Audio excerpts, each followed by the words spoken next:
Namaste. Namaste.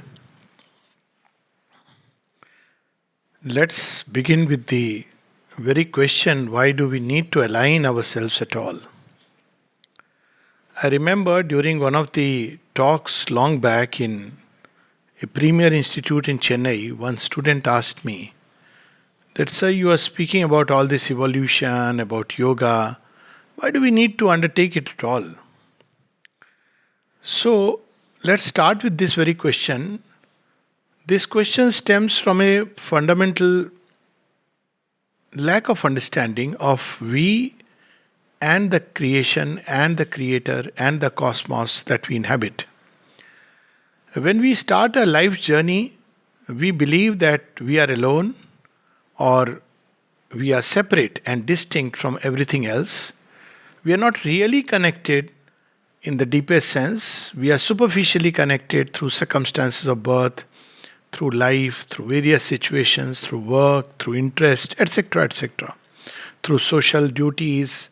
And all these things have an impact upon our life, and we keep connected with them depending upon either habit, circumstances of birth, or our vested interests, or sometime because we have a certain kind of commonality of thought. This is the basic alignment with which we are born in life and which we develop, all of us develop. But through all this process, we remain separate and distinct.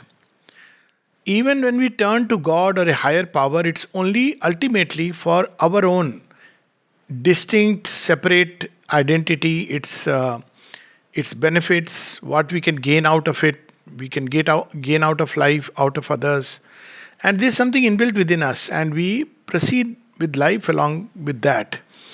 And we also are given certain kinds of basic hungers, just like animals, except that to these hungers we add few more of our own, or rather, nature adds few more of our own, and we live life from birth to death, going through all kinds of situations, trying to navigate through all of them. There are two attitudes which human beings take during the course of this journey, this kind of a journey in ignorance. One is they believe that life is meant to be like this. Fundamentally, there is nothing much we can do to change the basic nature of life. It will remain imperfect. There will be suffering. There will be death. There will be disintegration. There will be old age. There will be problems. There will be challenges. And they learn to accept it. This is a graceful way of doing it. That, well, I accept myself, these things in life, and as and when they come, I will take the challenge. And to take the challenge, they equip themselves in various ways, at various levels, individually, and they equip themselves socially, so that everybody carries on his cell phone a number of the numbers of some important people in different fields. Those who will come to rescue, those who will come when there is a time of need. At the same time, inwardly we equip ourselves. We want to save money for a rainy day. We want to, reach a good job, good position, so that we can earn some kind of respect, etc. This is one approach that human beings take. They accept that life will be imperfect, fundamentally. Another approach that they take is that they struggle with life, but they don't know how to go about it.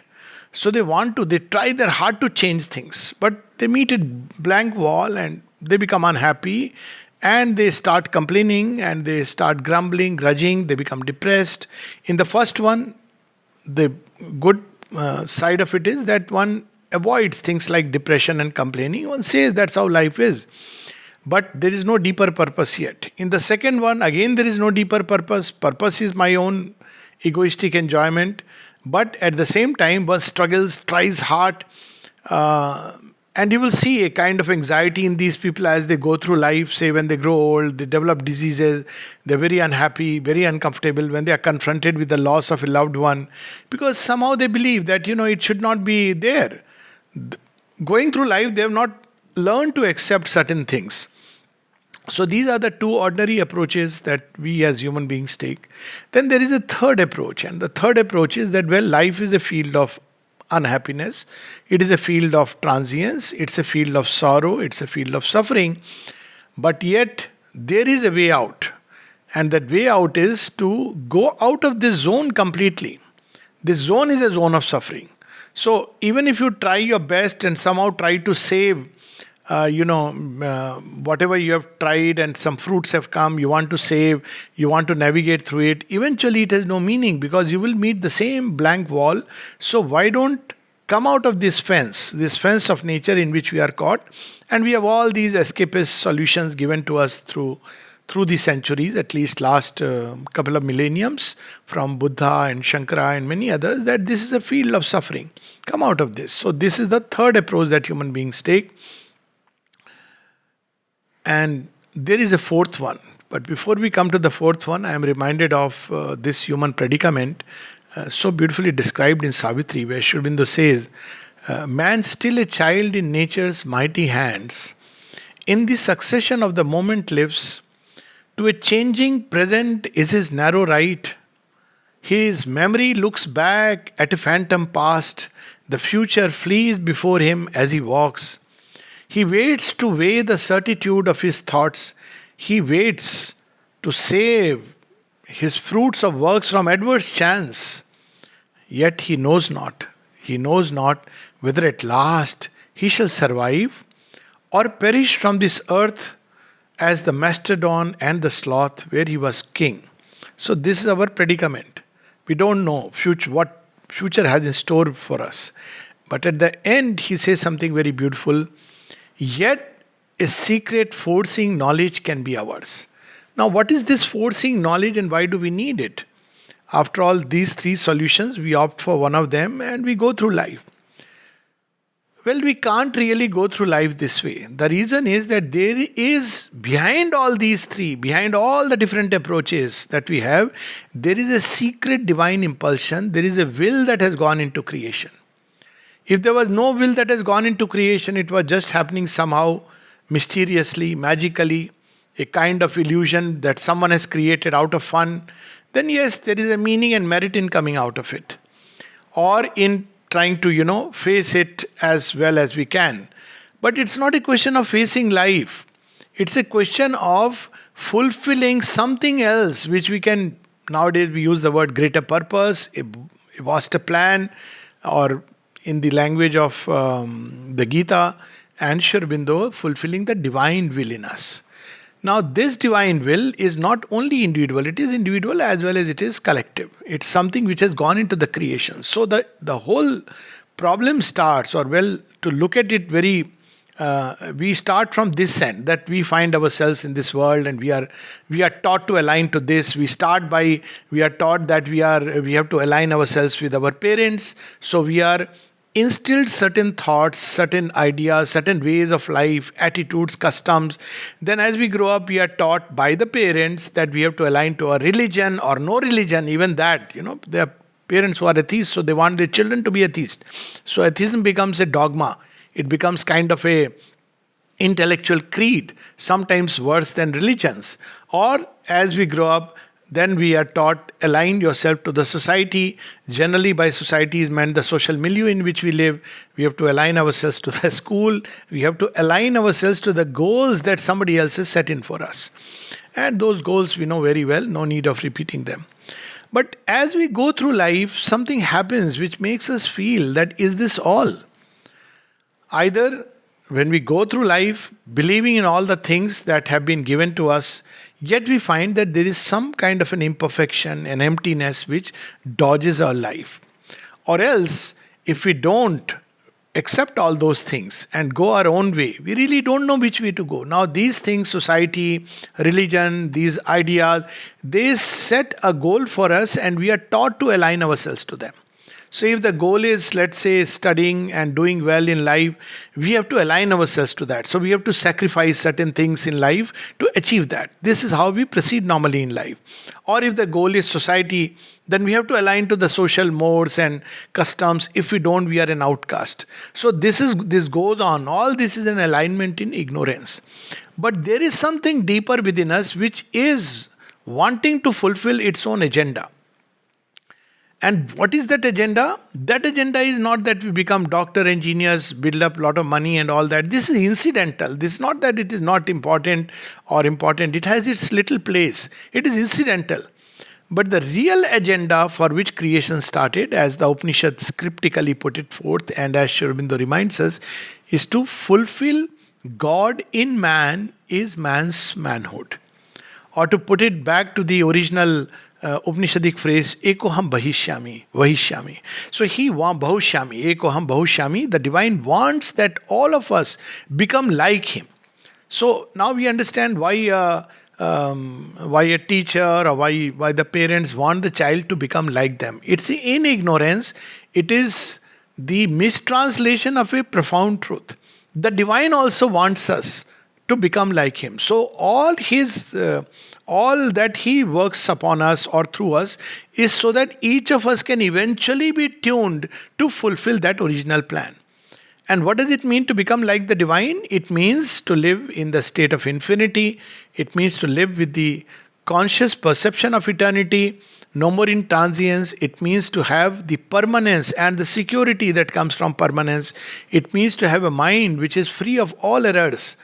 It means to have a heart which is all the time filled with love and delight and sweetness and joy. It means to have a life which is inexhaustible, with its inexhaustible fund of the purest energy that is possible. It means to have even a body which is freed from all diseases, suffering, and pain.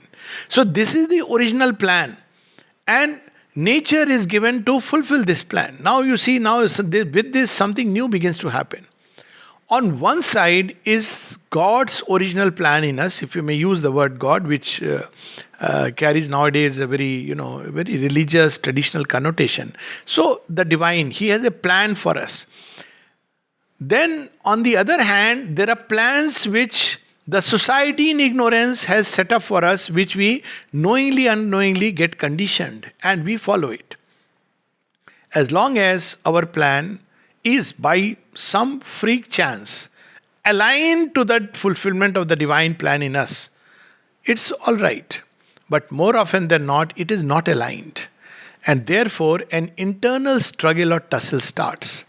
So, this tussle or struggle starts and takes strange forms. One of the forms that it has begun to take, because now there is a tremendous pressure of the divine will to fulfill itself. So, what has happened nowadays, people are beginning to, especially children, are beginning to break free from the mold.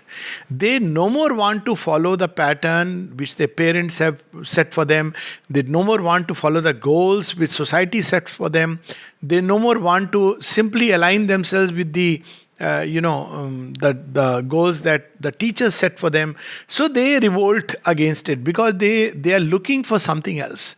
But unfortunately, before they discover that something else, there are so many players in the play, which James was beautifully alluding to. The cosmic forces, they are waiting. It's like, when you step out of the house and I'll give an example. So there are how these forces operate. It's like when you go to a market, and people they know that supposing you are going to buy something very, let's say, pure gold or diamond. Now you are going to a market, and if somebody gets a wind of it, then you see Jeweler Street, all shops, and everybody will claim that mine is the best. Or even if they want to put it mildly, that no, it may not be the purest, but it's the most reasonable. Like that, we are led from one market to another, one shop to another.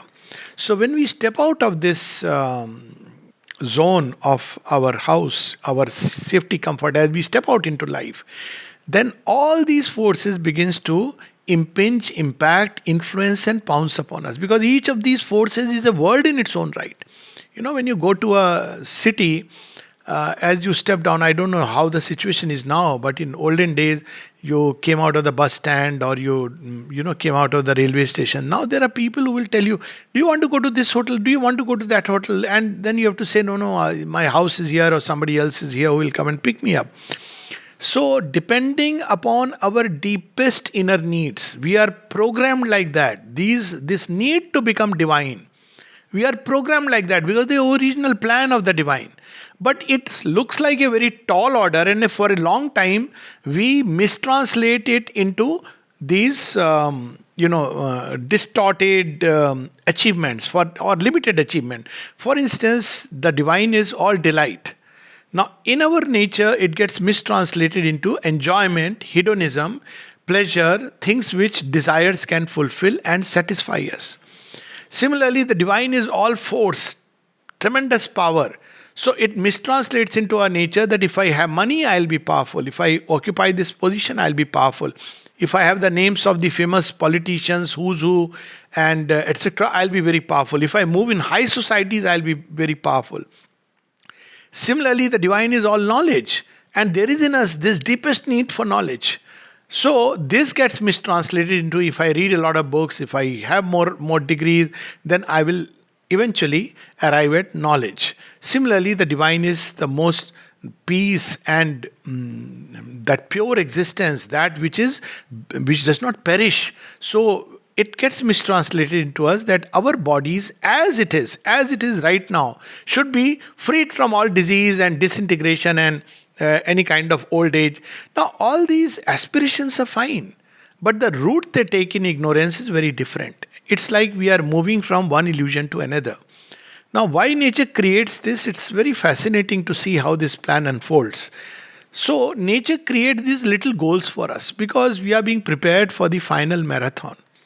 At some point of time, we have to pick up this pilgrim staff of faith and walk on the journey to the mountain summits, because none of this is going to eventually satisfy us. But this cannot be done intellectually. So we are taken, okay, you are feeling ambitious, okay, fine, go find it. Then at the end of the day, we find that despite being in a high position, really it counts for nothing. I mean, as a psychiatrist, I have seen such cases where someone missed the highest rank, just one notch below, and committed suicide. I have seen people rise to the top and yet very unhappy in life, precisely because this unhappiness actually is a blessing in disguise. It's because it reminds us that, look, all that we have achieved counts for nothing.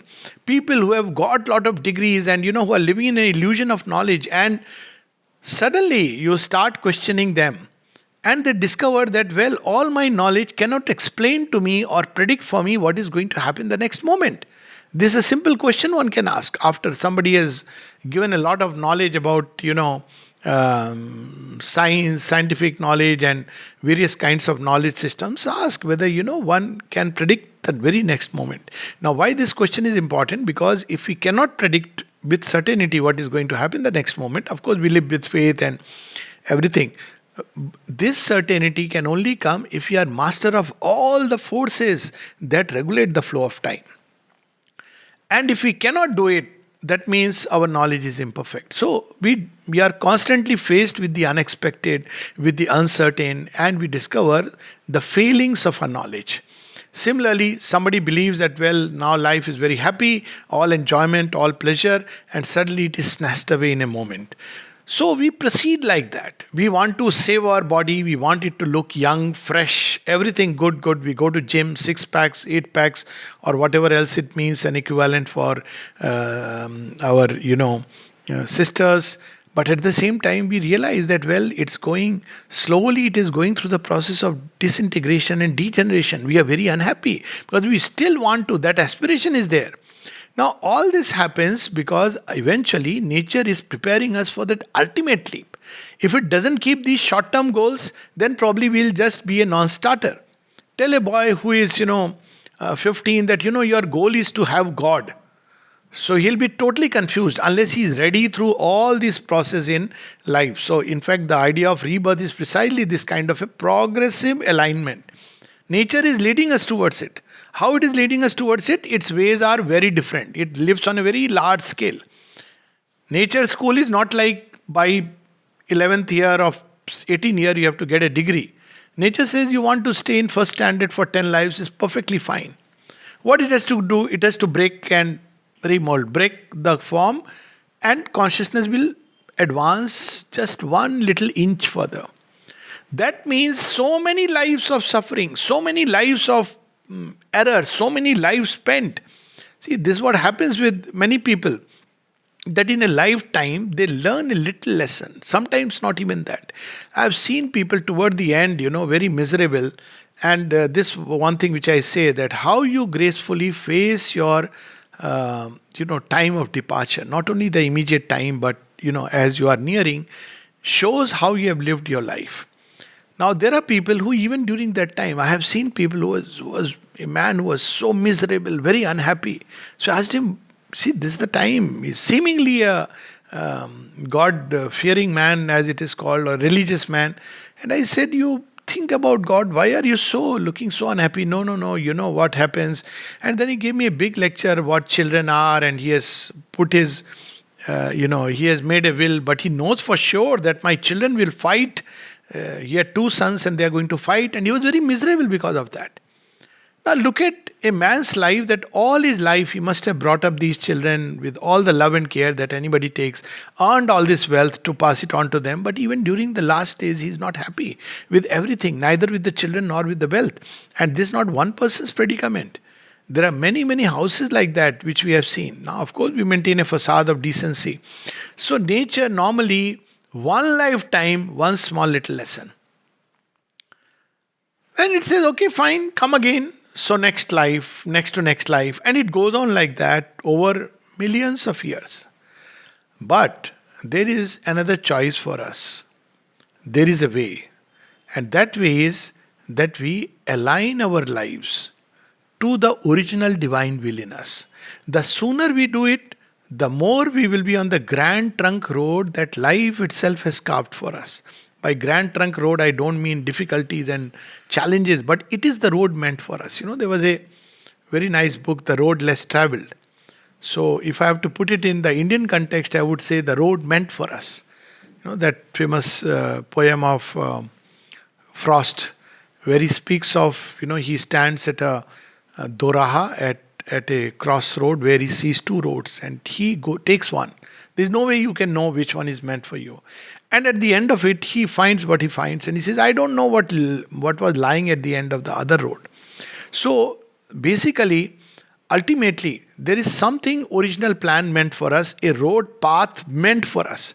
And if we take that, and there's a goal meant for us, if we follow that, what is called as following a true calling, then we begin to align ourselves.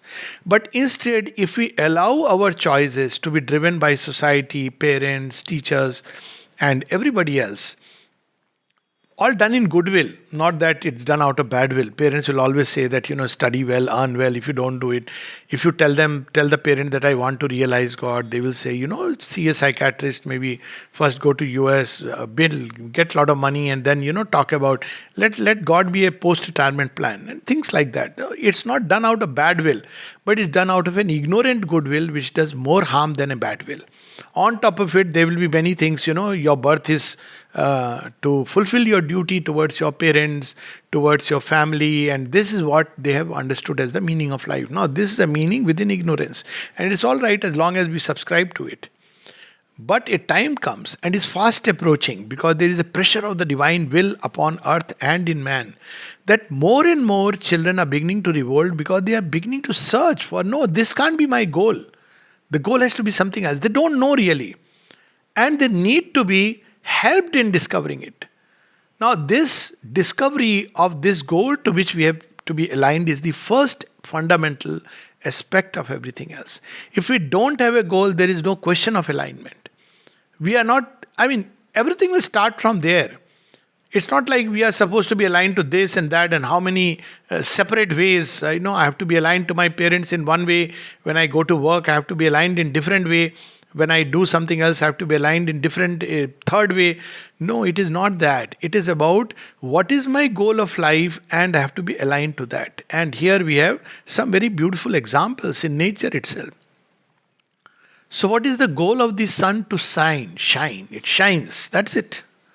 So if you tell the sun, oh, you're too hot, it's troubling me, the sun doesn't think about it, because the sun goal is to shine. Or if you tell the sun that, I want a little more of you, the sun will not change because of that. The goal of the river is to flow toward the sea. Put obstacle in its way, it will either try to carry that obstacle along its path, or it will pierce through the heart of the rock, or it will circle around and reach, or it will change its course and reach. Because it knows my goal is to flow towards the ocean. Somebody has very beautifully said, there are three things we must always know. Where do I come from? Where am I going? And who am I? These are the three basic things. In fact, who am I derives from where do I come from? So, depending upon our answers, our life starts its journey. So, when we understand that there is a goal like that, it could be any goal. Alignment has to be in terms of goal. Now, there are two ways we can look at the goal. One is that somebody else, gives us a goal. The other and the more correct way is that we look within and see what is the goal. So, where is the goal to be found? How are we to know the goal? Over the ages, human beings have been given various methods, ways. The Gita uses the word Swadharma and Swabhava. But a very simple way is just quieten the mind. Don't, because mind is a repository of all kinds of things, all kinds of ideas, all kinds of forces. And look into the heart and see what is the goal. Here is the original blueprint given to us. But when we cover it up, and with our mind's thoughts, we step out into this world, especially when, youngsters enter into this world. What happens? As I was saying, there is a market of forces and they just catch us. They will tell us, here, you are looking for joy, I'll give you joy. Come. You are looking for success, I'll give you success. Like all those advertisements of, tutorials and plenty of things and, this school, that college. So they are all the time there. This is the lower net of forces that James was referring to. That there is a network of forces which won't let us even discover the goal. And they will keep us taking away from the straight road which is meant for us. And the worst is we are taught through the education system, unfortunately, not to listen to the heart. We have to listen to the mind. Who are the people who have to listen to? Parents. So sometimes I even put it across a bit paradoxical, and incidentally I am myself a parent, so I think I can say this without offending anyone, without meaning any offense, that very often one of the first things that parents start teaching children is that you have to listen to us. Now listen to us is fine, but why? And as children, they have to listen to us only so that one day they can think freely for themselves. This listen to us can be a temporary thing to safeguard a child from gross errors. But this listening should end up with that, look, you are a free being who can choose freely and choose rightly. So the result of all this kind of somebody else making for choices for us is that we never know how to think for ourselves. We don't know how to, even when, there are people with whom, when I say, what's your goal? People are nonplussed. They've never thought about it. For example, I'll give you one example. Yesterday itself, this was happening. So there is a person who consulted me, said what to do when, you're faced with people who have a different way of thinking and you have a different way of thinking and there is ego clashes and all that. So after everything, he had finished 15-20 minutes of his own story. So I asked him one question. I said, what is your goal? So he said, he was totally nonplussed because he's working in an organization and he never knew that there is something like a goal. Well, when you look back, he says, well, I have certain ideas and I want to live life according to that. I said, yes, that's all right. But have you even seen that whether your ideas, opinions, your feelings, your impulses are aligned with your goal? What is your goal? Ideas are not goals. Ideas are vehicles. Ideas are meant to carry you to the goal. So our ideas itself should be aligned to the goal. And if we find that our ideas are not aligned to the goal, we have to discard them. Very often it happens that when we have a goal, we see all kinds of ideas. It's like the market. They will enter us. There are all kinds of people. So people, even with regard to spiritual life, people often ask, this Guruji, that Guruji, and they go to 100 people. So when they ask me, I ask them that, what is your goal? Do you want mukti? Go to this Guru. There are plenty of them. Do you want life to be perfect? Well, there is, as of now, there's only one master who teaches us that life can become perfect and beautiful and from the highest standpoint, and that is Sri Aurobindo. So, what is the goal? It's not about, this spiritual discourse is nice, that one is very nice, and people go everywhere. They go to all the temples, they go to all the possible, gurudwaras and this and that. But at the end of it, what is the point in all this? Why are we doing all this? It's not to conform or subscribe to a way of life or to a religion or to an ideology. It's about what is my goal. Now, when we start looking at life from that way, then things change. Supposing my goal is the divine.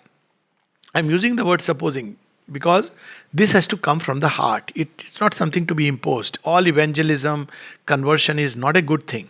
So it must come from somebody's heart, the calling. Supposing my goal is the divine, then I have to see all kinds of ideas will come into my head. Political idea, commercial ideas, ideas related to work, ideas related to home. And based on that, certain will, feelings, impulses will arise within me. Now I have to see whether this is, if I accept this idea, is it taking me closer to the goal? Even a good idea, seemingly very high idea. I remember one of the very beautiful stories, I think I have told this earlier, when Anil Baran had come here, one of the really great stalwarts in yoga. Wonderful, even intellectually he could receive and understand Sri Aurobindo so well. But Sri Aurobindo had told him only one thing. Don't let the asan, the asan, not just the physical asan, but you have taken to yoga, stick to it. This is your goal, this is your life. And he understood it. But a time came when he was very much tormented by the separation of India and Pakistan. And he suddenly forgot that wonderful advice Sri Aurobindo had given, very far-seeing advice, meant specifically for him and of course for all of us. And he eventually couldn't help but go away from here. I think it was 60s, and he wanted to form a spiritual party and to, somehow bring India and Pakistan together. And it was a crash landing because it can't be done like that. For him, his calling was to realize the divine, to fulfill him in life, and not be distracted into these lanes and by-lanes. For somebody else, it would be a wonderful thing. Somebody who is very selfish person, so it's not something which can be universalized. So goal is something, even the path that we'll take toward the eventual goal will be different. At different stages of evolution, there are different callings. So there are people who may well say that, instead of leading a selfish life, I'm a patriot and I want to live life for the...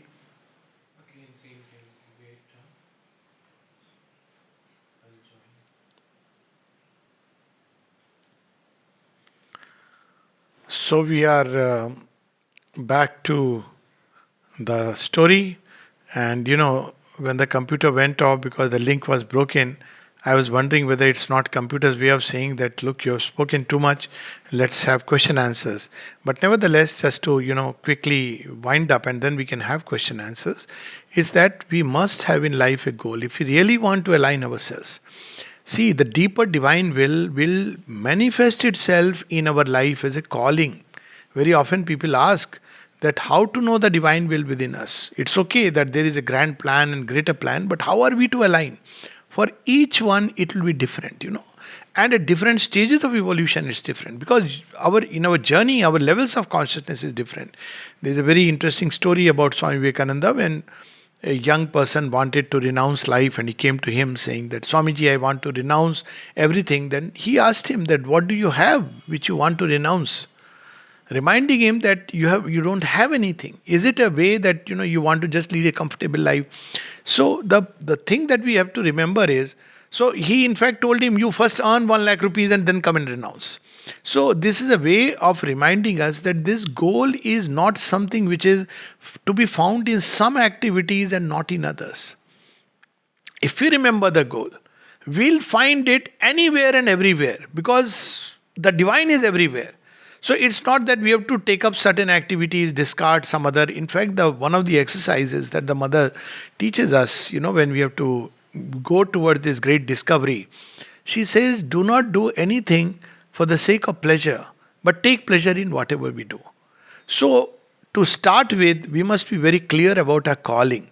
This calling is which is within the heart. There is no technique or method of it. People will give techniques that, stay quiet and see. But we'll see this calling as a kind of a connecting thread running as an undercurrent stream through our life. Just like they say in the palm, you have a main lifeline and you have a supporting lifeline. So if the supporting lifeline is strong, it supports the main lifeline. So I look at it like that there is a supporting lifeline, and this supporting lifeline is the original path meant for us. It's the stream running behind our life. And if we listen to this stream, which this stream is connecting our past to the future, we have forgotten about it. This is the stream which connects the lives, and this stream is running right close to our souls. And there is a surface life, which is another life which we are leading. And if the two are closely aligned, then this inner one supports the outer. Very interesting. The outer doesn't support the inner. It's a folly. Human beings sometimes feel that if I have this, if I have that, I can pursue my goal much better. It's not true. Everything in creation is given to us to align ourselves and help us move towards the goal. Everything, every circumstance, every challenge, every success, every failure is actually programmed, is so beautifully designed to help us align to the goal and move faster. But when we do not know this goal, then we have all this, grudge, complaint, trying to force ourselves, etc., etc. Now, one thing we must remember, however, that this working of the divine will cannot be deduced by outer circumstances. So some people believe that, well, maybe I am meeting with failure, that means the divine will is not for this. No, this world is not a perfect expression of the divine. So we may be fully aligned to our goal, and yet the outer circumstances may be very challenging. For example, somebody wants to, realize the divine, but may find in outer life everything that is preventing him from even finding a little time. But if he really is sincere and keen, he will be able to do it through this whole process. There's a very nice little story of Mirabai, that she was, looking for she was grown up, she was not looking, but parents were looking for a bridegroom to get married. And she asked one of her aunts that, tell me, is something good or bad? Why should one get married? Very interesting question, original question, asked hundreds of years back. But nowadays we don't even ask this question. Oh, you grow up, marriage, job, all this. But Mirabai is a highly developed, she is a vibhuti, partial incarnation of the Divine Mother. She asked, why should I get married? What's there in getting married? So anyways, she is explained usual notions. She says, okay. But in her heart, she is already married to Krishna. So she asked one of the aunts that, you are married, what do you have to say about marriage? She says, because she asked two aunts, both of them are devoted to Lord Krishna and on the path. So she says, they will be able to tell me correctly. So one of them says that, I have got married and my husband is a wonderful husband and he looks after me from morning, bed tea till night. He takes care of me. I am very fortunate. And because of this, I can really remember God and give all my time to the divine. So it's so wonderful to get married. You may find one such husband, though such a model never existed. But still, then she goes to another lady who has a very miserable life and she says, tell me your experience about marriage. She says, oh, it's wonderful. My husband doesn't care for me, doesn't love me. Everything I have to do by myself. But what has happened? Because of this, all my attachments from the world are gone and I can concentrate and devote myself fully to the Lord. So it's about attitudes rather than activities. Some people have this idea that certain activities will help me reach the goal. But the mother reminds us that it's not activities, it's the attitude. So if that attitude is there, that state of aspiration is there, that's where I have to go. Then when one is eating, one is moving towards the goal. Because one is no more eating only for pleasure, but so that, the body is strengthened so that I can, it is in a state of fitness and health.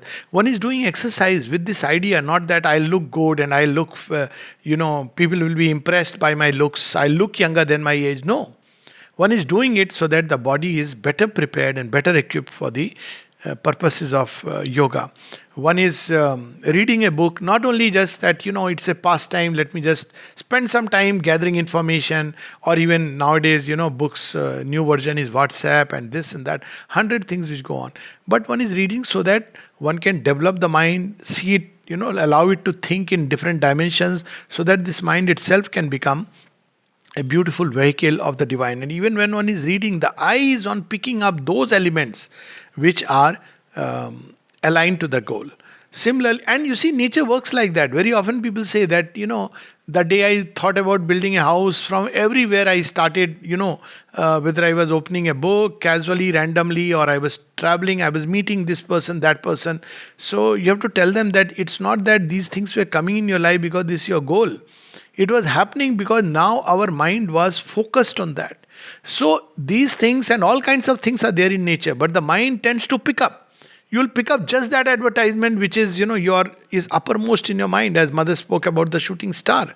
That you pick up, you have a star shooting, and during that time, what do you want? That is your core aspiration, and that gets realized. So people, give credit to the star, but the star is inside us. So when we something similar happens, that when we are in a certain state of aspiration, that this is what I want. Now, this aspiration has to be each one's own. Even when we talk about the divine, each one's journey is unique. Now, when we are in a certain state of aspiration, then we may be eating, we may be taking a walk, we may be meeting friends, or we may be alone in the house, we may be on the phone, or we may be reading a book, we may be, during sleep, during meditation, during everything, all our interactions, our eyes are on the goal. And that's what is important. Then life begins to get aligned. So just to close with a very interesting example, which I know, very beautiful example, that, once Nalnida was, walking, and one lady suddenly, stopped him, very rough tempered, and started hurling all kinds of insults and everything on him. And Nalnida kept listening for good 10-15 minutes, and then he said, "Is it over? Can I go now?" Now, this is where you are conscious of the goal. Otherwise, we get caught. And then not only caught at the moment, we have a 5 minutes of interaction. Then whole day, so-and-so told me this, so-and-so told me that. Now, when we look at the whole thing from the perspective of the goal, it collapses. How does it matter? That person, in fact, was a help. Because the person came to actually help us practice equanimity. So always, in practice of yoga at least, we have these two kinds of people who meet us. Those who are doing yoga and therefore they strengthen our aspiration, help us grow sincere. And those who come to help us do the yoga. So they will do all kinds of things so that, they are like people who will test your aspiration. Whether they do it consciously or not, that's not the point. But they come to awaken in us with a greater sincerity of purpose and will, with a deeper faith, this journey towards the goal. So I think aligning oneself, the first thing is the goal. Goal is not something artificial. Nobody can say this. Yes, if you ask me, I would say that the goal is eventually the fulfillment of the original divine plan. It stands to logic. Because if there is a divine impulsion in creation, then that divine impulsion doesn't care whether my parents are aligned to this or not, whether teachers say this or not. It is far more powerful. All these ideas that I must listen to that and listen to that, and our life is caught in, as if in a web where we are pulled in 100 directions. If there is a divine impulsion in its creation, then it overrides everything else. Simply because it's the original impulsion. If my parents were not attuned to it, so sorry, it's too sad. Sad for them. If the teachers don't understand it, just too bad. Because nobody taught them or they didn't try to find out. If my friends are not aware of it, if my peers don't understand it, you can at the most feel that, one can pray and wish that they should also awaken to this need of knowing something greater and deeper. But within me, I must follow my calling. And this calling can only be discovered in the heart. And the sooner the better. I have seen many children that around 8, 9, 10, 11 had this calling. Even up to 12, this calling was there. Then something happens. And that I often use the term as civilizational failure. Civilizational loss. So what is civilizational failure? It's that civilization is built, so-called civilization, around a ideal which is not aligned to the original will. What I mean by that is, let's say there is a whole hedonistic culture in life. Now man is not meant for that. There is a life built around egoistic satisfaction. Now this is not our goal. This is not the original impulsion. So when we live by that, human beings, young children, older people, they are all caught up. And hence their life becomes nothing but a whole wasteland, a whole life lived at the end of it, what some people follow, so-called bourgeois ideal, so-called comfort. It's not comfort. It's frightening when seen from one point of view, that a whole life was spent without knowing what is my purpose. So this is civilizational failure, because civilization doesn't encourage, as of now, any city, any country.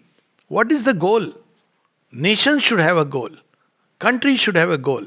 Civilization should have a goal. But we find it missing. And that's where I find something so beautiful about the ancient Indian civilization. It placed as its goal the very highest. Arhat, the path, Arya, be the noble, be the highest, the Shrestha. And they gave us plenty of templates. It was not like a narrow, rigid, dogmatic path that all must follow, a set of code of conduct.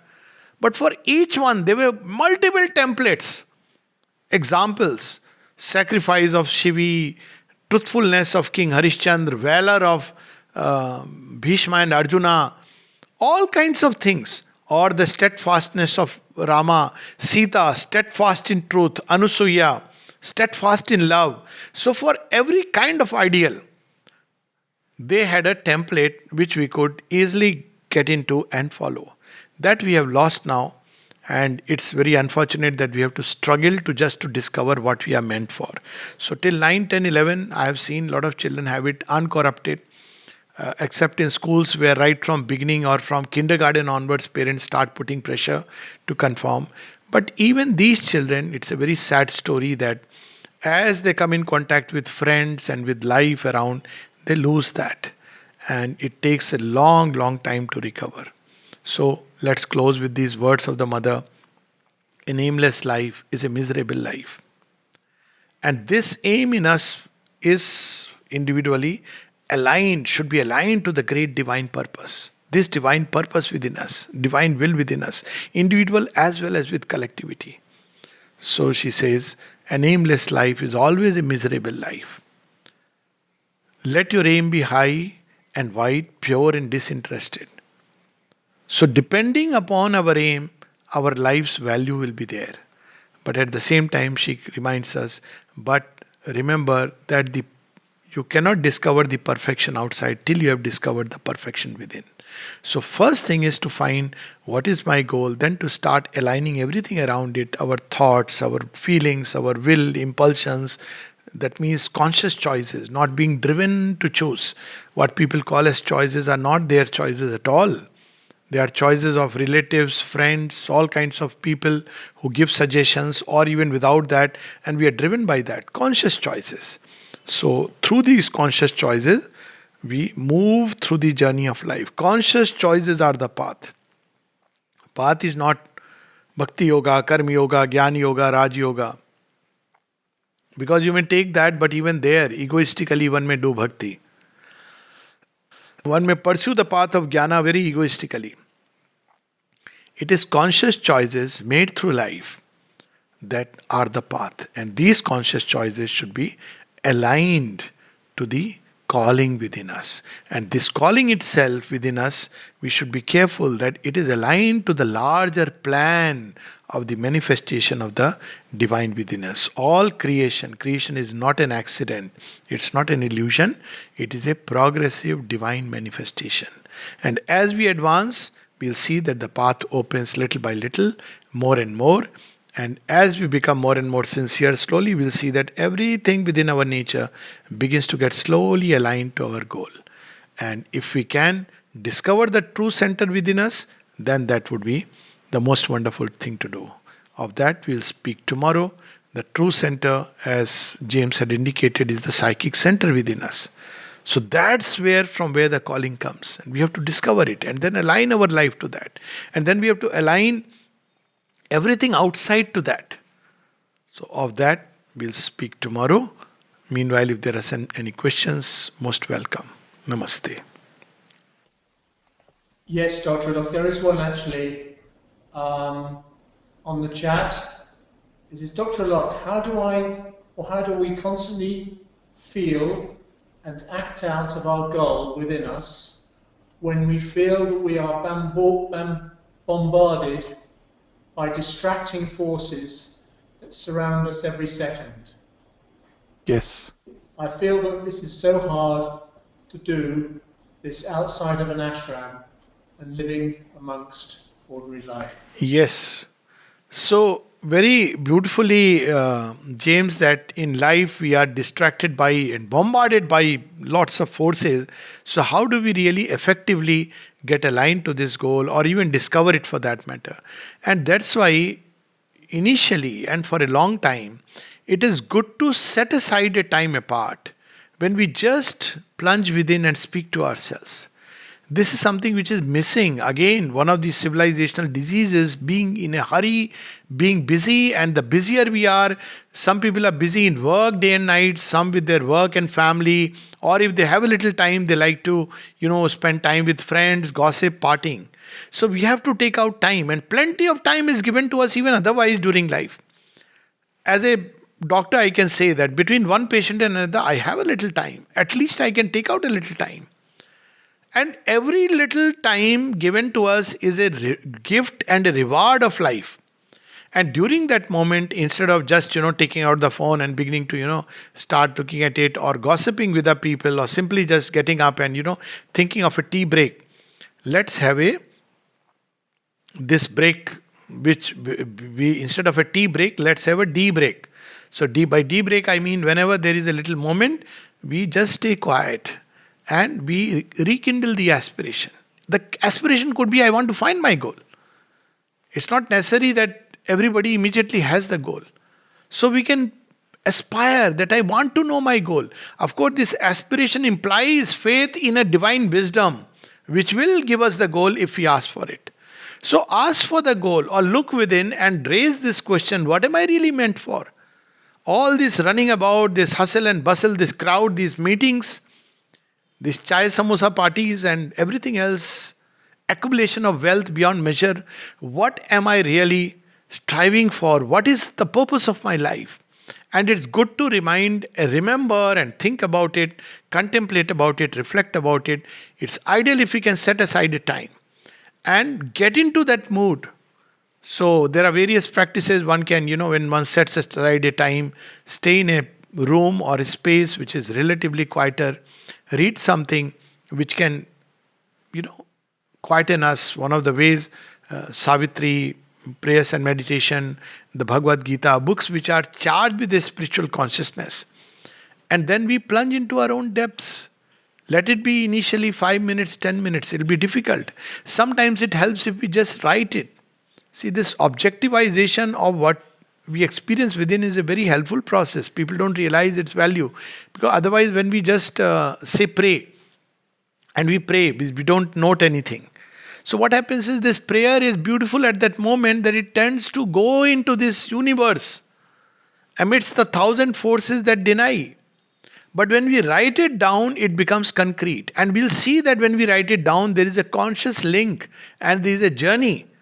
So this is how we should do it. Set aside a time. Find time even during the busy schedule, there'll be plenty.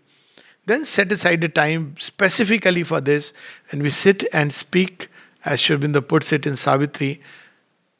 There are moments when the inner lamps are lit and life-cherished guests are left outside.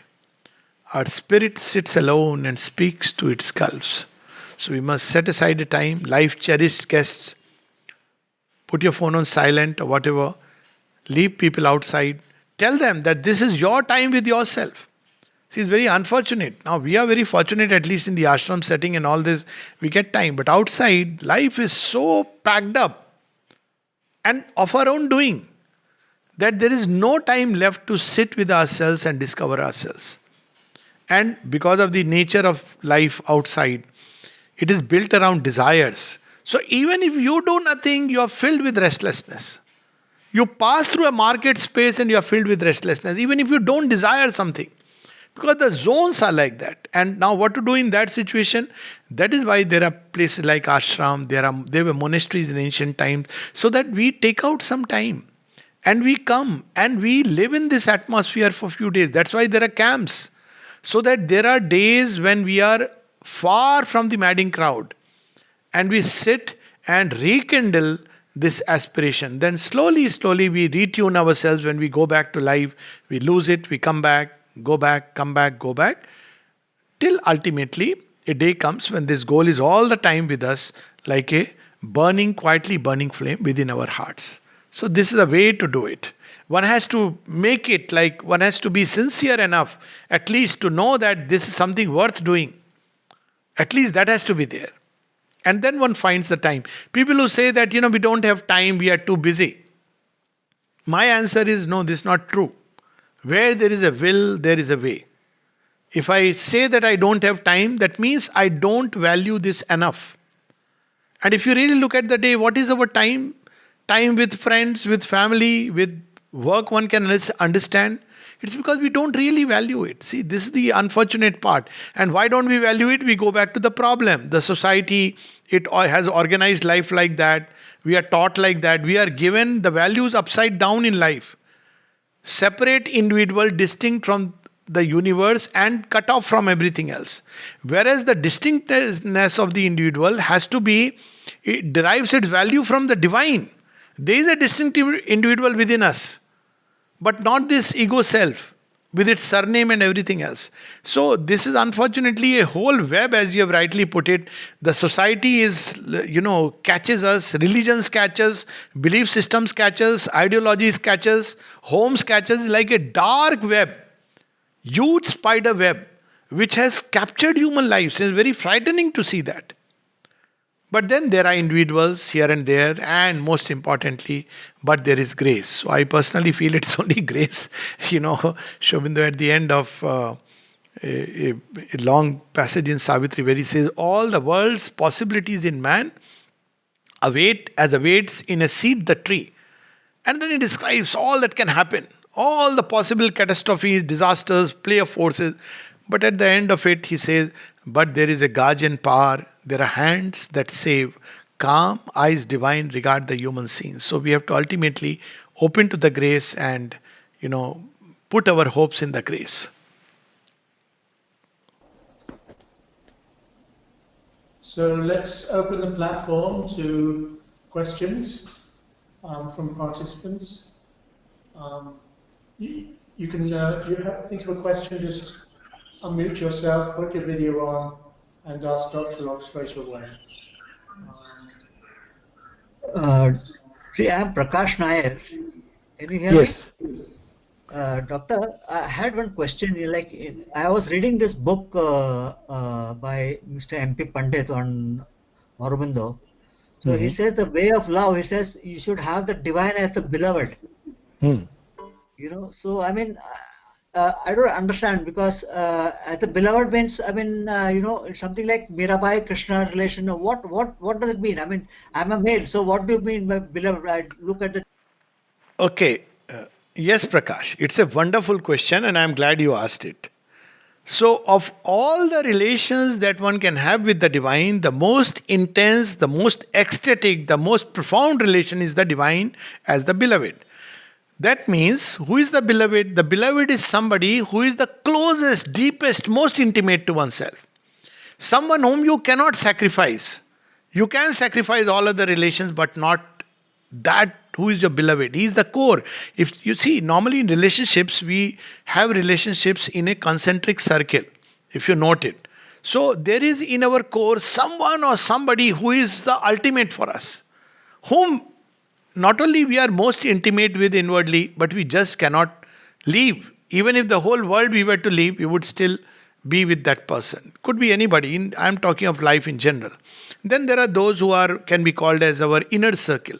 Then there are outer circle. Then outermost circle. Then there are friends long back. So like that. So beloved is he or she who is at the core of our being, whom we just cannot imagine living without. So when it is said that the divine is beloved, it doesn't mean that, I won't marry, I won't have a friend, I won't have... No, it doesn't mean that.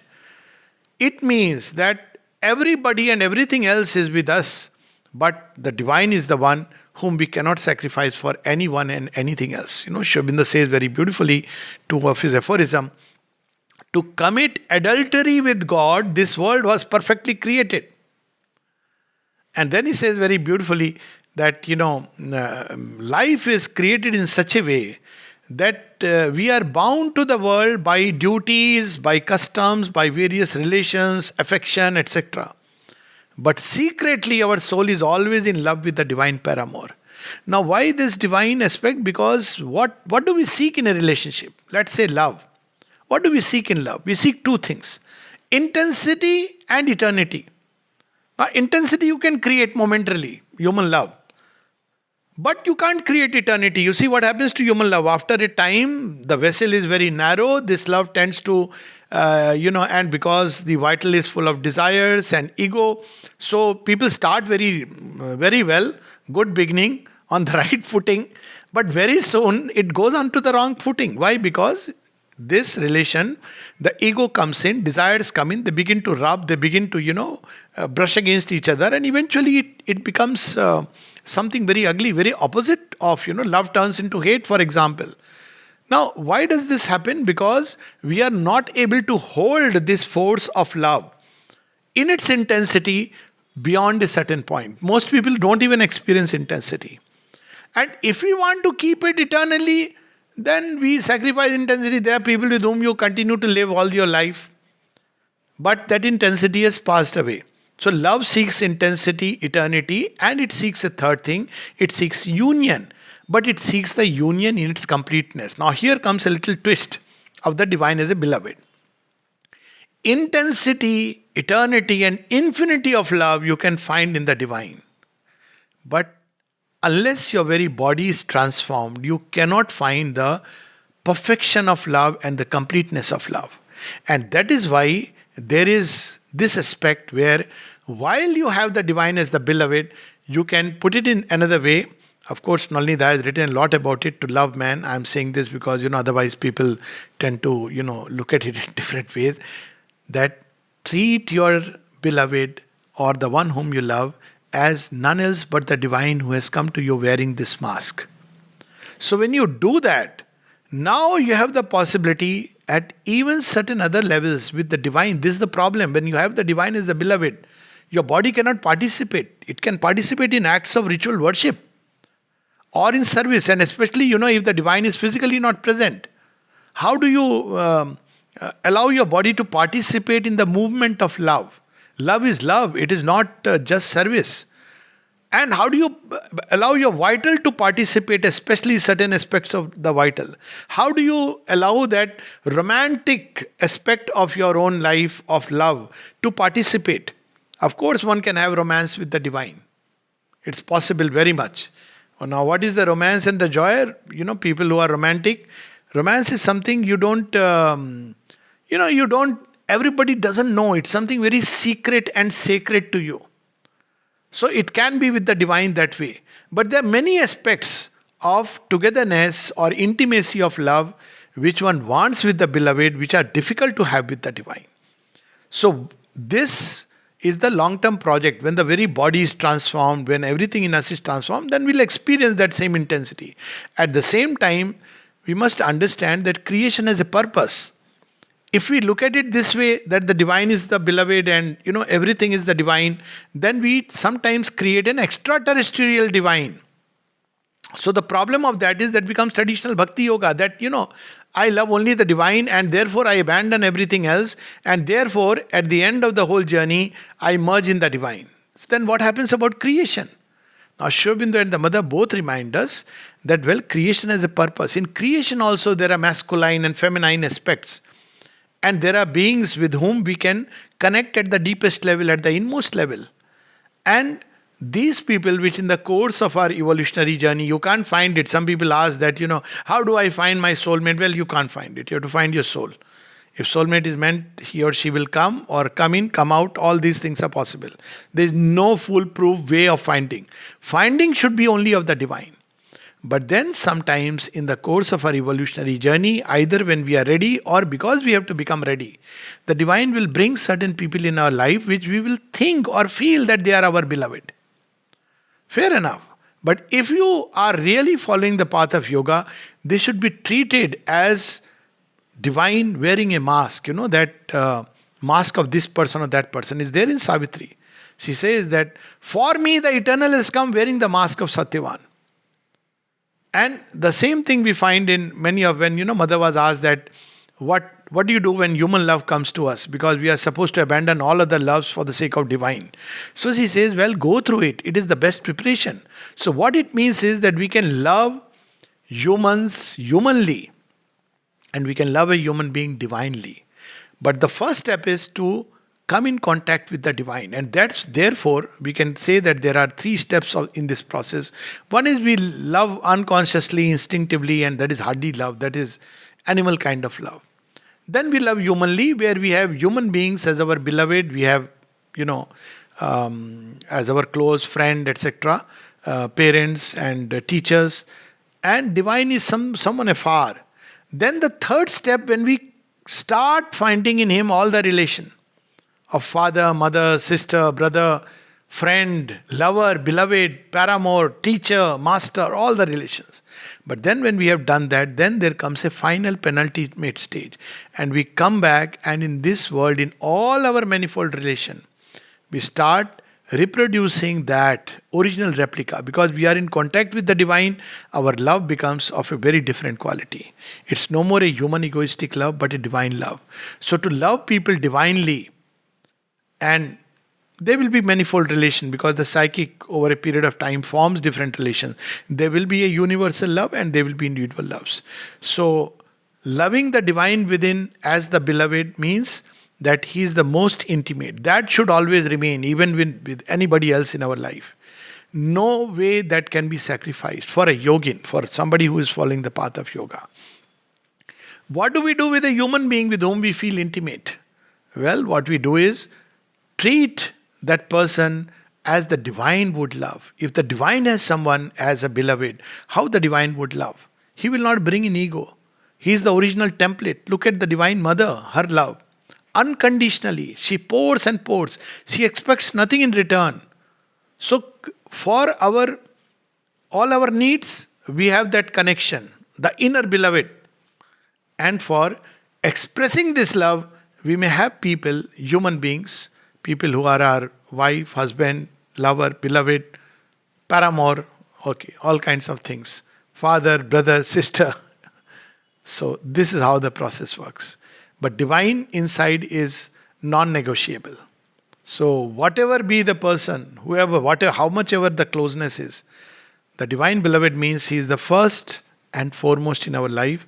He is the constant companion of our life, and he is the goal of our life. Yes?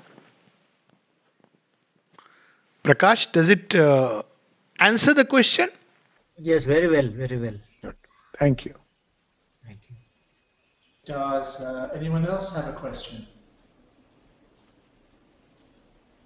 We still have a little bit of time left, so now's the chance. I have one, Good morning. Prakash, again. Yes. Sorry to interrupt you. I have No, another no. question. It's a little off topic. Yeah. In the sense, like, I would like to know whether Auroville is open now, or is there any activities in Auroville? If you can please tell me.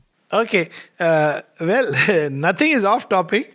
The only thing is that I really won't know, but to whatever extent I know, it is not yet open to public. This is yesterday information. It's not open to public.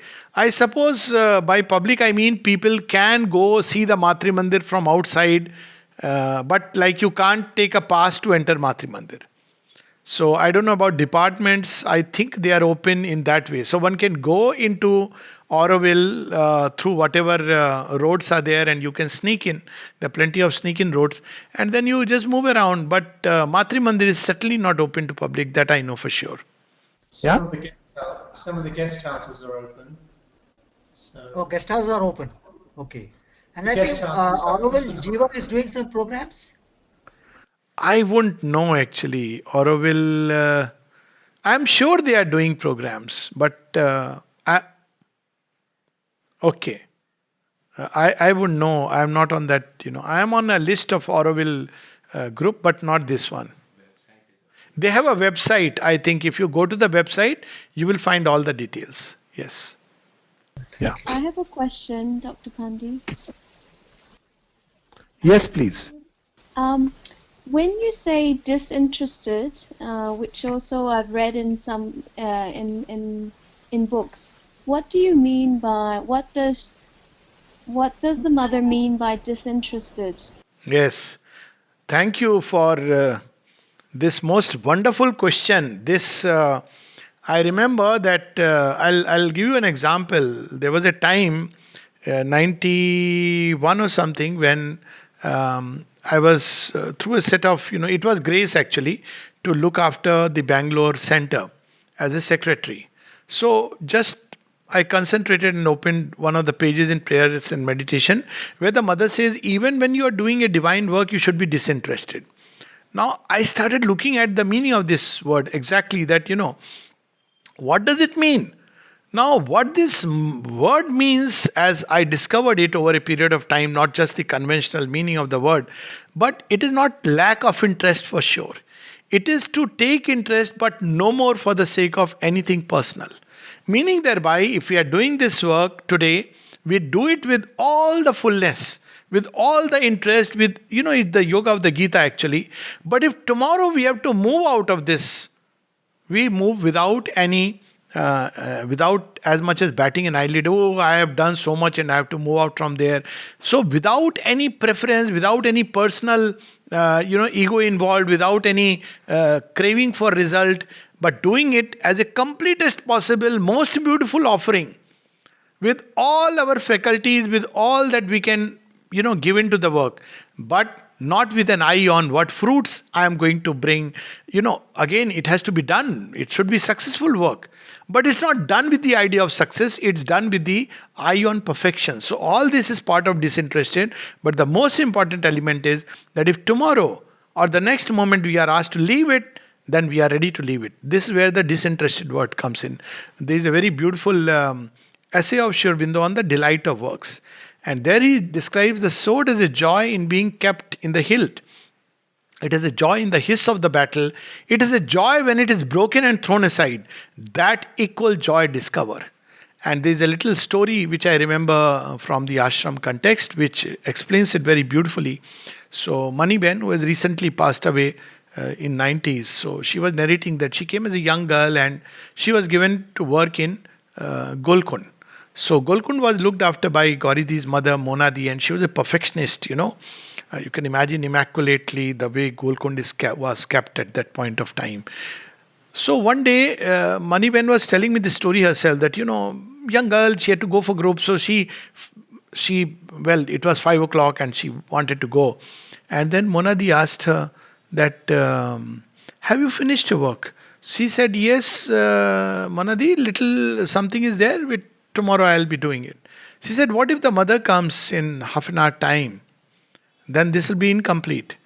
And then she told me this was like an eye opener that, she had to do it completely in such a way that if tomorrow she is not there, if the next moment she is not there, and yet the work for today is complete, whatever has been given. So this is the quality of disinterestedness in the work, where whatever is given to us in hand, we do it, but we are not at all attached neither to the work, nor to the fruits, nor to what people may think about me, praise me or not praise me. So I just focus on the work given to me at that point of time.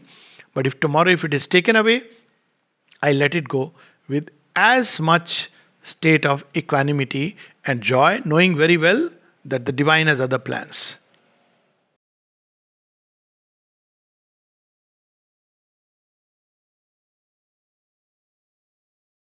Oh, this is, I have a Yeah. question, Dr. Pandey. Yes. This is Shakuntala. Yes. What about when you are in a conflict of doing a work and you come across falsehood and Yes. you have to adhere to truth, but then do you leave it disinterested, or the path is very difficult to pursue the truth? Do you Yes. continue that? This is my question. Yes, Shakuntala ji. Greetings, of course. So the thing is that when we take up a work, in everything and everywhere, truth and falsehood are mixed. whether it be a family affair, whether it be work in a ashram, whether it be everywhere, it is mixed, because such is the double strand of human nature. Now, what we have to understand is the area of work that is given to me. Now, I may be given, let's talk in a larger context. See, individually, there is this not much of a problem, because individually we can make a choice where I have to go, where I don't have to go. But in a little larger context, if it's a family, or if it's a center, or if it's a workplace, that's where this question comes in. So, what we have to do is that we have to see that in the area given to me, there I must adhere to my own highest aspiration, without a doubt. But there are other things which are not within my hands, which are given to others, which may not be aligned at all to the way I understand life. I mean, in the ashram context, it can happen where, we are all supposed to be aligned completely to the mother's teachings, and yet it may happen that there are people who may think otherwise, who have their own way, not that they are bad people or do it with bad will. It's a kind of ignorance. So what do I do during that state? Well, if I am given a work, I do that part with all perfection. That's all that is given to me. If in a collective level, let's say family or workplace, I have a right to suggest that, look, things can be done this way and it is better. But if somebody else has to decide, somebody else has to do it, it is their lookout. But if it is up to me to decide and do it, I must follow the voice of truth. So it will depend on that. There is, once somebody asked mother, there were people who were sitting at the samadhi and talking. And the person asked the mother, he himself told me this story, Jugal Kishore, late Jugal Kishore. So he asked the mother that I don't like it, people are talking near the samadhi. What should I do? I feel like telling them. She said, well, if you tell them, they may progress. But if you don't tell them, you will progress. But she also said, since you feel it like this, go and give the suggestion once, but leave it at that. So what we can do practically is that there is a very thin line beyond which the ego tends to step in. So while we should give suggestion, no doubt about it, especially with those whom we love, even if it's not, we can't always create boundaries that this is my work, this is somebody else's work. We can give suggestion depending upon our closeness, receptivity, etc. Maybe supported with our own logic, whatever it be. At the same time, we should not bring in the vehemence of the ego which comes in with some people, that once they've given a suggestion, they want it to be followed. And that's where the problem comes, because ego clashes come. Actually, it spoils the work, because the other person, maybe if we left it as a suggestion, may pick it up little later in a quieter moment. But the moment there is an active resistance from the other person, it takes much longer. So, falsehood and truth are mixed everywhere in this world. Whatever I have to decide, whatever is in my field, may be very small, is where I have to completely disengage falsehood and listen to the voice of truth. It's indispensable. In a collective work, there are different stakeholders, there are different decision makers. They may not be aligned in the way I feel aligned. Assuming, sometimes you may think it is true, but it may not be true also. But leaving that aside, our own truth, let's put it like that, what we believe to be true. Fair enough. But there are other people who will be aligned differently for various reasons. It may be falsehood. It may be they are meant to be like that for a deeper wisdom. It may be that they are evolving in their own journey and have to go through their own experiences. Whatever it be, that's not my lookout. So best is to focus on my choices and my decisions in that little field which is given to me. For others, they should be left free to follow their own way. If it's a collective work, we have every right to tell them, to suggest to them, but without bringing in any kind of vehemence of the ego. But to withdraw from the work because people are not listening to me will be another form of ego, where I take the same attitude that, well, if people don't listen to me, then I'll not work anymore. That should not happen. We should do the work that divine has given to us in whatever little field, and if tomorrow it's taken away from us, that's perfectly fine. But till it is given to us, still naturally we don't have the urge, not because of these circumstances. There is a time when naturally you feel an urge that no, now my calling is to go into another direction, by all means. But we should continue with the work, knowing that this is my field, I must do it beautifully, and leave the rest to the all-seeing wisdom that watches all of us all the time. Yes. Thank you. Thank you. Good morning, Vikas here. Ah, yes, Vikas. Sir, I have read somewhere mother has written, "Beauty, you are my way to the divine." Ah, yes, yes. Beauty. Shobindu at one place says in Savitri, beauty is his footprint showing us where he has passed. And the mother, as you said, beauty, you are my way to the divine. So there is a whole prayer in detail which she speaks about the law of beauty. And she makes it clear the law of beauty has nothing to do with the way we understand. So we understand by beauty just external beauty and external beauty based on our own idea. Now, external beauty order is important, but that's one aspect, a very, penultimate aspect. So, beauty has to do a lot with the way, our thoughts, are they beautiful or are they ugly? So, what is the difference? A beautiful thought is invariably a noble, kind, generous thought. It creates lightness in the atmosphere, it brings a state of harmony and unity. It's not like my way or no way. Beautiful thought is like that. It's vast, it's noble, it's generous, it's kind, it's disinterested. Similarly, there is a beauty of feelings, beauty of sentiments, which gives itself without expecting anything in return. Beauty of feelings, it doesn't degrade either oneself or others, drawing people into the pit of pleasure or pit of, all kinds of things, or wanting its own, to control and dominate. Beauty of feelings is that where you love in the true way, but leave the other person, whether the person is able to love or not love. And this is not only to a person, to the whole creation. That's the beauty of feeling, which really moves the gods. Harmony, which brings harmony. All that brings harmony stems from beauty. A thought that will create harmony stems from beauty. A feeling that will create harmony stems from beauty. And same with our life. The rhythms of life should be beautiful. It should not be like clumsily, hastily, navigating this way, that way, jostling, pushing things, pushing ourselves, elbow, pushing others, creating room for one's own ego, but rather flowing through it smoothly like a stream, because one knows where I have to reach, and that does not depend on all these people, circumstances, and others. So there is a law of beauty operating in life, and of course, the law of beauty in the very body. All our gestures, postures, everything should be beautiful. When we look at people, sometimes their gestures will tell you, what is the state of consciousness, what is called as the body language.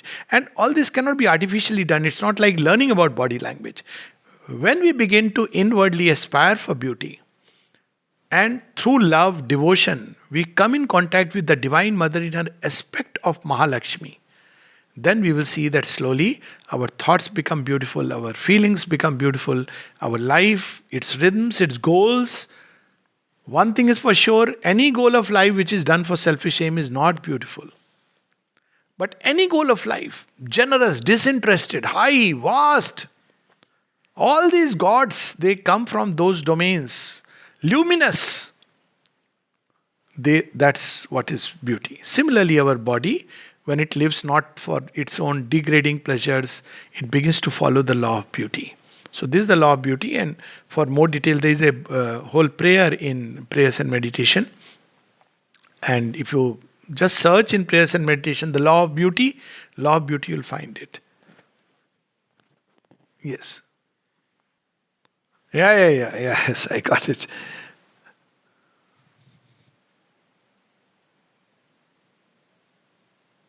Yes. Thank you so much. So, calling is different from job. See, children are pretty, obviously, it's not their fault. We have programmed them to believe that a job or the work that you do, your profession, that is your calling. It's a great misinterpretation. Calling is just like beauty is the path. So, don't talk about work that you will do or the job you will do. Ask them, what is it that you value most in your life? Not in terms of people. People, yes, or even if they proceed with people or job, go deeper. Why? Why do you value, let us say, take some example, as you said, doctor. Why would you want to become a doctor? So when you look inside, I have asked this question to children, and they suddenly say, I want to help people. Compassion.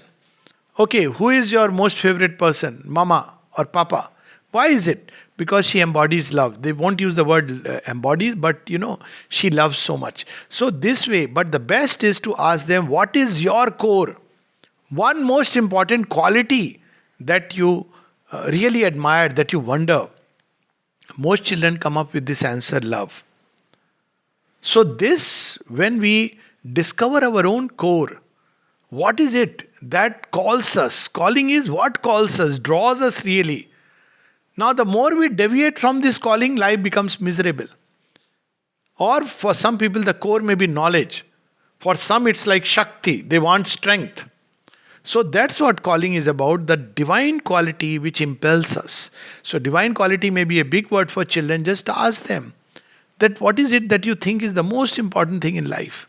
And without any preconceived idea, the question should be rightly put. It's not like, what do you want to do in life?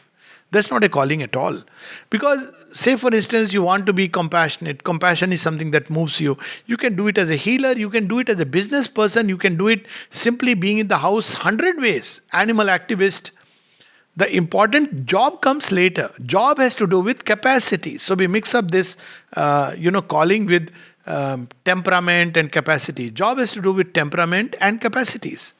Calling has to do with innate tendency, the core, which draws us most. That's our calling. Wherever we see it, we are moved to the core with that. So that's what children have to be encouraged to find. Job can be a later issue. That comes much later. Yes.